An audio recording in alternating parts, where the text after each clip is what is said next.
Sebelum memulai video, yuk like, komen, dan subscribe ya. Dan nyalakan lonceng notifikasi supaya tidak ketinggalan video dari Permata Belajar. Selalu bersifat spesifik. Yang E, mekanisme interaksi parasit inang tidak sama dengan sifat mangsa-pemangsa. Sekali lagi yang ditanya yang tidak tepat. Ya. Kira-kira yang mana nih? Niki. Menurut Niki yang mana Niki?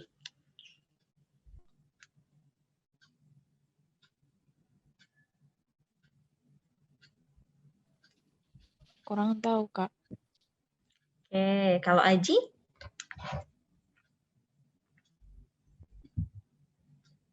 Nggak tahu deh, Kak.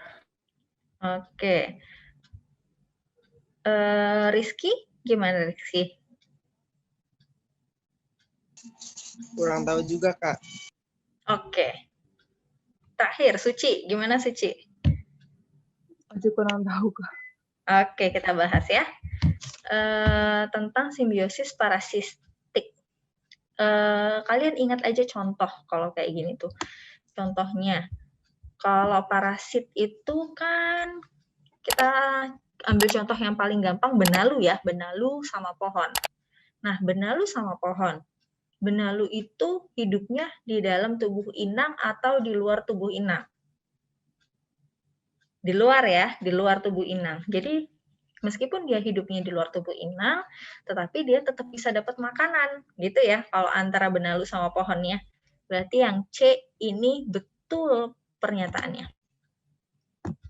Terus kita lihat benalu sama pohon, apakah benalu itu cuma bisa hidup di satu pohon atau berbagai jenis pohon.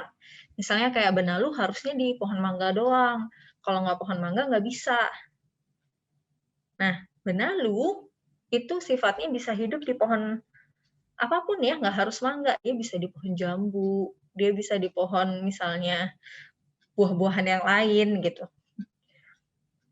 Maka yang D itu benar. Hubungan parasit dan sel inang nggak selalu sifatnya spesifik. Kalau spesifik itu kan ya A harusnya sama B. Kalau nggak sama B, nggak bisa. Gitu ya. Maka yang D ini betul. Nah, terus gimana nih untuk A dan B misalnya? Kalau parasit yang hidupnya di dalam tubuh inang, kita bisa ambil contoh cacing. Cacing ya, yang kita ingat cacing pita, itu kan hidupnya di dalam sistem pencernaan manusia. Tujuannya untuk dapat makanan. Makanya yang B ini benar nih, karena ada contohnya ya. Terus yang E, oh ya kelewatan nih tadi yang E. Mekanisme interaksi parasit inang tidak sama dengan sifat mangsa-pemangsa. Kalau mangsa dan pemangsa itu kan sifatnya ada satu kayak susunan ya.